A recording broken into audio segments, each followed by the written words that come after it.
The date is February 22, 1931. The location, Płock, Poland. Outside, a freezing winter wind batters the cold walls of stone buildings. But this chill isn't merely meteorological. Europe has barely emerged from the rubble of the First World War and is already beginning to hear the footsteps of a second, greater catastrophe looming on the horizon. The continent is on the brink of a total spiritual crisis. Humanity is writhing in the grip of a culture of fear unlike anything it has ever witnessed before.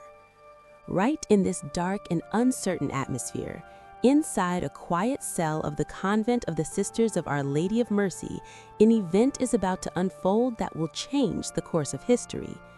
The protagonist of this event is not a general, a politician, or a philosopher. It is just a simple, uneducated nun, Sister Maria Faustina Kowalska. Retiring to her cell in the evening, Faustina suddenly witnesses a moment where the boundaries of the physical world dissolve. Standing before her is Jesus, clad in a white garment. The figure she sees is vastly different from the religious paintings we are accustomed to. One hand is raised, as if to calm and bless all of humanity. The other is touching the garment at the breast. But the detail that makes this vision truly earth-shattering isn't Jesus' face or hands. It is the two massive rays streaming forth from the area of his heart, where the garment is slightly drawn aside. Two powerful beams of light, one red and the other pale, illuminate the dark cell. This moment marks a silent but radical revolution in Christian iconography, the art of sacred depiction. For centuries, believers had used the image of the Sacred Heart to express Jesus' love. In those old visions emerging in 17th century France, Jesus' heart was always depicted as an external, anatomical organ surrounded by flames and thorns. The heart was central, concrete, and static. But in this image that appeared in Płock in the night of 1931, the heart is invisible. The heart has been replaced by those dynamic rays that externalize its essence and function. This shift carries a massive theological message. God's love is no longer a static object to be admired from afar, but a kinetic force flowing violently toward humanity. As Faustina gazes at this immense flood of light, the awe inside her soon gives way to great terror and helplessness, because Jesus gives her a command with a certainty rarely seen in mystical literature. Paint an image according to the pattern you see with the signature, Jesus, I trust in you. This command is not a simple request. Jesus doesn't want this image to remain only in Faustina's memory. He demands that this image be spread to the whole world as a sacramental, a holy object established by Jesus' own will. But there is a tragic problem here. Faustina is not a painter. She doesn't know how to hold a brush, how to mix colors, or how to manipulate light and shadow. The being before her is the creator of the universe, and the task of transferring him to canvas has been given to this nun who hasn't even received art training. This command to paint marks the beginning of years of agony and spiritual trial for Faustina. How could she express that divine beauty she saw, those supernatural rays, using limited and dull earthly pigments? 3 years pass. By 1934, Faustina is in the city of Vilnius. Her spiritual director, Father Płock, steps in to end Faustina's torment and fulfill Jesus' command by commissioning a professional painter named Eugeniusz Kazimierowicz. The days spent in Kazimierowicz's studio are tense for both the artist and the nun. Faustina tries to describe the image etched in her memory, and the painter struggles to pour what she hears onto the canvas. But as the work takes shape, Faustina's disappointment grows. One day, upon seeing the nearly completed painting, Faustina cannot hold back and begins to weep. The painting before her might be technically successful, but it doesn't come close to the majesty she saw that night in Płock. She runs to the chapel in tears and asks Jesus that crucial question: who will paint you as beautiful as you are? This question is, in fact, a confession of the inadequacy of all art and human effort before God. Could the human hand encompass the divine? Could paints render the color of infinite mercy? The answer Jesus gives to this question doesn't just console Faustina that day, it also reveals the true cipher of the painting. Jesus isn't interested in the painting's aesthetic value, he's interested in its function. He tells Faustina, "Not in the beauty of the color nor of the brush is the greatness of this image, but in my grace." These words of Jesus are the first key lifting the veil of mystery over the painting. The power of the painting lies not in the painter's talent, but in the promises Jesus attached to this image. And standing at the center of these promises are those two mysterious rays bursting from the heart of the painting. So what do the red and white paints the painter applied to the canvas actually represent?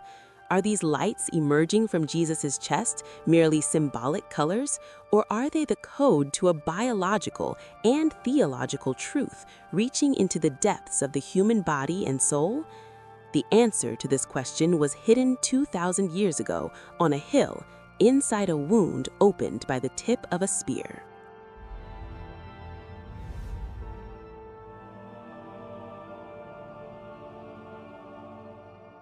Let's take a step back to those days in Kazimierski's studio. Faustina had found a modicum of comfort in Jesus' words, "The greatness of this image lies in my grace," yet her mind was still snagged on those two colored beams of light. Why two distinct colors? Why not just a pure, divine white light, but specifically a distinct red and a peculiar pale color? This detail wasn't an artist's aesthetic choice. It was a cipher that needed to be cracked. With her curiosity growing day by day and encouraged by her spiritual director, Father Płock, Faustina asked Jesus about the meaning of these colors during prayer. The answer she received would reveal that the painting was not merely a spiritual vision, but also a breakdown of a biological reality. Jesus told her, "The two rays denote blood and water. The pale ray stands for the water, which makes souls righteous. The red ray stands for the blood, which is the life of souls. These two rays issued forth from the very depths of my tender mercy, when my agonized heart was opened by a lance on the cross." A heart opened by a lance. This phrase takes us straight back 2,000 years to the hill of Golgotha, to that precise moment when Jesus breathed his last on the cross. The Gospel of John, 1934, records that a Roman soldier, wanting to ensure Jesus was dead, pierced his side with a spear. The text is surprisingly specific. Immediately, blood and water flowed out. For centuries, theologians interpreted this symbolically. Modern medicine, however, views this detail as forensic evidence. Medical experts state that in a body dying from severe trauma and heart failure, the blood separates into its components. The red blood cells settle, while the clear, pale fluid we call serum or pericardial fluid or water rises to the top or accumulates in the sacs surrounding the heart. When the Roman soldier's spear pierced the heart, these two fluids gushed out separately. So those red and pale rays Faustina saw in 1931 were actually a mystical X-ray of that physical death, that biological sacrifice Jesus endured for humanity. The painting presents us with not an abstract God, but with a Savior of flesh and bone who truly died and whose heart was literally ruptured. But what do these biological fluids signify in the spiritual realm? Here, Jesus' cipher deepens. Let's analyze the rays one by one. First, the pale ray representing water. Jesus defines this as water which makes souls righteous. This points to the most fundamental cleansing tool in Catholic theology, baptism. Just as water cleanses physical dirt, this ray represents the power that washes away original sin and the crimes committed thereafter. But this water is not just a beginning. In Faustina's diary, this pale light also points to the sacrament of confession. For modern man, crushed under the weight of his mistakes and racked with remorse, this pale light is a door to a second chance. Jesus explains how the sinner's misery vanishes in this ocean of mercy. The pale ray is a detox for the soul, a divine serum that purges the guilt poisoning it. Second, the red ray, representing blood. Jesus calls this the life of souls. In biology, blood is the vital fluid that carries oxygen and nourishes cells. A bloodless body dies. The situation is no different in the spiritual life. Being cleansed, water is not enough. One must also be fed. The red ray symbolizes the Eucharist, Holy Communion. It is the source from which the soul feeds on divine life and draws energy. This ray gives the viewer a clear message: a price has been paid for you. For a person drowning in feelings of unworthiness, this is a massive healer, because the value of an object is measured by the price paid for it. And according to this painting, man's worth is measured by the blood of God. These two rays do not stand separately on the painting.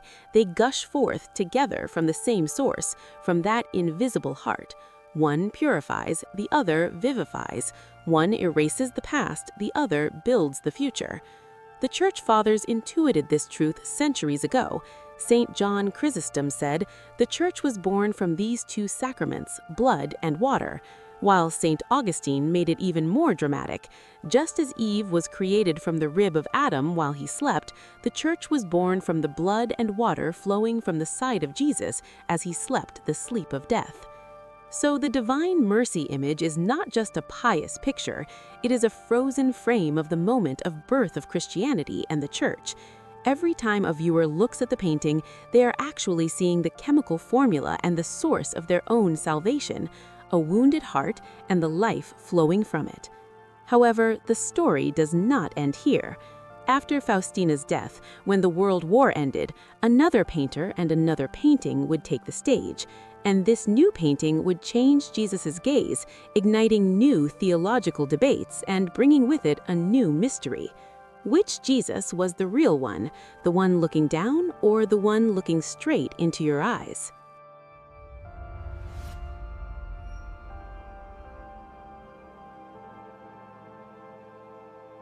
Let's hit pause for a second. Visualize the Divine Mercy image in your mind. You've probably seen it on the internet, hanging in a church, or printed on a prayer card tucked in a wallet. But are you sure which painting you are looking at? Most people are unaware of this, but behind the millions of copies circulating the globe, there are actually two competing originals. And although these two paintings attempt to depict the exact same vision, they paint two completely different portraits of Jesus. This is one of art history's most fascinating identity crises. To solve this confusion, we need to move our detective agency from 1934 to 1944, from the dark studio in Vilnius to the war-weary streets of Krakow. Our first stop is where the story began, 1934, Vilnius, the original image. If you recall, this was the first work where Saint Faustina personally supervised the process, guiding the brushstrokes of the painter Kazimierowski. When this painting was completed, there was a detail in the figure that surprised and sometimes even unsettled the viewer: Jesus's eyes. In this painting, Jesus does not look directly at you. His eyes are focused downward, cast toward the ground. At first glance, this might create a feeling of being unseen in the viewer. It's as if Jesus is distracted, lost in his own inner world, or avoiding our gaze. Why wouldn't a figure who came to save humanity look humanity in the eye? The answer to this question is unlocked by a deep theological cipher hidden in Faustina's diaries. Father Płock explains the secret of these downcast eyes with these words from Jesus: "My gaze in this image is like my gaze on the cross." That single sentence instantly shifts the entire atmosphere of the painting. The Jesus we see in Kazimierowski's work is not actually a figure standing in the room across from us. He is the Jesus hanging on the cross, suffering and dying. A man on a cross, physically suspended above, can only look downward at those standing at the foot of the cross, at his mother Mary, at the Apostle John, and essentially at all of humanity. This downward gaze is the visual expression of what is known in theology as kenosis, the self-emptying of God. he is depicted not as a glorious judge, but as a victim lowering himself to the level of suffering humanity, bending down to them with compassion. It is no coincidence that the background is dark and indistinct. This symbolizes the dark hour on the hill of Golgotha, the nothingness created by the sin of the world. The person looking at this painting is not the one being judged, but the one being died for. But history moves on, and the scene changes. Faustina passes away in 1938. Then World War II breaks out. Poland is under occupation. Right in the midst of this chaos, in the year 1944, another painter steps onto the stage in the city of Krakow, Adolf Hyla. Because he survived the horrors of the war, Hyla decides to paint his own version of the Divine Mercy image as an expression of gratitude to God, as a votive offering. He reads Faustina's descriptions, but he likely never had the chance to see the original painting. And when he picks up his brush, a completely different energy emerges. The famous image that is most known in the world today, adorning everything from gift shops to church walls, is this painting by Hyla. The difference in Hyla's painting strikes you in the first second. This time, Jesus looks directly into the viewer's eyes. His gaze is not down or to the side. He makes piercing contact with you. The darkness in the background is gone, replaced by a landscape, a floor. The figure is more dynamic, looking as if he is about to step out of the painting and walk towards you. So what is the theological meaning of this shift? If the Vilnius painting is the Jesus on the cross, the Krakow Hyla painting is the risen Jesus. This is the Jesus who walks out of the tomb on Easter morning, enters the room where the disciples are hiding behind locked doors, John 20:19, and tells them, "Peace be with you." Hyla's Jesus is an active healer, a physician figure establishing a direct dialogue with the viewer. He is the one who has passed through suffering and emerged victorious. By making eye contact, he encourages modern man who is paralyzed by fear, inviting him into a relationship. He gives the message, "I am here, I am with you, I see you." Here we encounter an interesting paradox. The Church has approved both images and acknowledged that both possess healing power. However, viewed with theological precision, the original Vilnius image is the prototype that remains more faithful to Faustina's vision and Jesus' instruction regarding the gaze from the cross. The Krakow Hyla image, on the other hand, is an interpretation that appeals more to popular piety, more hopeful and accessible. While the Vilnius painting offers silence, contemplation, and intimacy, the Krakow image offers dynamism, invitation, and power. One heals the soul crushed under the weight of sin by not judging it. The other raises the fearful soul by encouraging it through eye contact. But regardless of which painting you look at, whether into those pained eyes looking down or those victorious eyes focused on you, for this visual contact to turn into spiritual healing, the viewer must make only one move. Jesus established a single condition, a single vessel to distribute his graces. That is why that short sentence is at the bottom of the painting. That sentence is the user password that makes the painting work. So how is this password used? How does a person heal just by looking at a picture and whispering a sentence? How does the mechanism of trust deep in the soul actually function?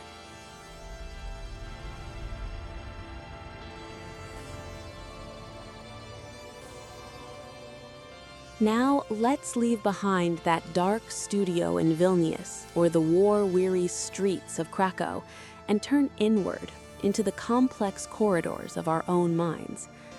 When we look carefully at the painting before us, whether it is the sorrowful Vilnius version or the dynamic Krakow version, we see an inscription right at the bottom, placed distinctly within the frame. Usually it appears in its Polish original, Jezu, ufam Tobie, or as we know it, Jesus, I trust in you. At first glance, this might look like a standard caption, a title given to the picture, or a simple prayer sentence. But if we go back to the command Jesus gave in that first vision in Płock, we realize this is not the case at all. When Jesus said, "Paint an image according to the pattern you see with the signature," he made this sentence an inseparable part of the painting. This inscription is the painting's user interface. Just as you need to enter the correct password or click a specific button to run a computer program, to activate that massive energy of grace promised by the Divine Mercy image, one must click this sentence, not just with the lips, but with the assent of the heart. But why "I trust"? Why not "I love you" or "I believe in you"?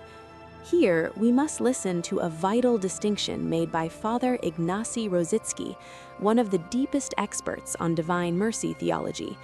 According to Rosicki, what this painting demands is not intellectual faith, because faith is accepting that God exists and accepting his truths. Theologically speaking, even demons believe that God exists. They even know it, but they never trust him. This is where the concept of trust comes into play.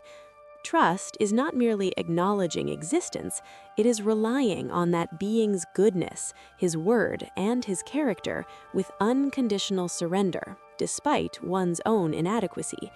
It is an active stance that encompasses hope, love, and most importantly, humility. In his messages to Faustina, Jesus ties the distribution mechanism of graces from heaven to a single condition, a single metaphor.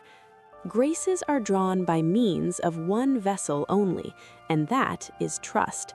The more a soul trusts, the more it will receive. Picture a rainstorm in your mind. Grace is pouring down from the sky in sheets. These are the red and pale rays streaming from Jesus' heart. This rain is infinite, generous, and for everyone. However, if you do not have a vessel in your hand to hold this water, you will get wet, but you will not quench your thirst. Or if the vessel in your hand is turned upside down, if it is closed, not a single drop can enter. Trust is precisely that vessel the human soul extends toward God. Saying, "I trust in you," is the act of holding that vessel upright and taking the lid off. Jesus' formula is very simple. The wider your vessel, meaning the greater your trust, the more grace will fill it. But at this point, we encounter the tragedy of modern man, that massive psychological barrier. We live in a world built on mistrust.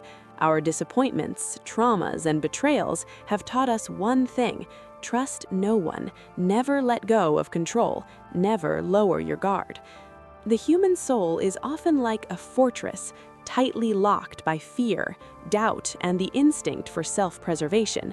We want to keep control of our lives in our hands because we think we are safe when we are in control. Yet with that signature at the bottom of the painting, Jesus asks us to do the hardest thing of all, to let go of control. Looking at this painting and saying, "Jesus, I trust in you," is actually raising the white flag of surrender. It means saying, "I can't handle this. I can't carry this. I am leaving the control to you." And here, the earth-shattering paradox of divine mercy emerges. Human logic says, I must be a good person first. I must be cleansed of my sins. I must be perfect so that God will help me. Yet Jesus tells Faustina the exact opposite. The greater the sinner, the greater the right he has to my mercy. This sentence is a spiritual revolution. It is not your merit, your perfection, or your success that determines your claim upon mercy. On the contrary, it is your brokenness, your misery, and your need. The painting is like a mirror. To receive that grace, one must extend the vessel of trust, but this vessel is usually made of our broken pieces. This is how the painting's cipher works. A person looks at the image. They see the red and pale rays, the price paid for them. They feel their own inadequacy, sin, and fear, and in that moment, with a leap beyond logic, they use their will to say, "Jesus, I trust in you." This word is the key that unlocks the bolted doors of the soul from the inside. When the door opens, those two rays, the water of purification and the blood of life, rush in. Spiritual healing begins exactly at the moment this vessel metaphor becomes reality. Anxiety, fear of the future, and the chronic sense of guilt that modern psychology tries to solve, they are actually all the result of this lack of trust, of man's insistence on carrying the burden alone. The painting offers the viewer an authority to whom they can transfer this load. So, how does this theoretical mechanism turn into practical therapy? When a person looks at this painting regularly, when they practice Visio Divina, what changes in their brain and soul? How is shame erased? How does the fear of death turn into peace?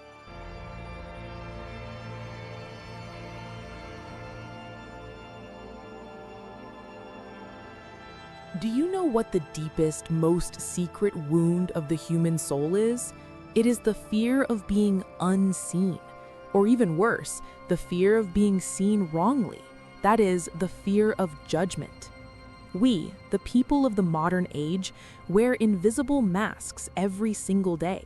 We hide our weaknesses, our shame, and our past mistakes behind these masks, because we are terrified that someone might see us truly in all our nakedness. If they saw our insides, would they still love us, or would they reject us and leave? The Divine Mercy image is a visual therapy session that touches precisely this bleeding wound. In church tradition, this is called Visio Divina, divine seeing.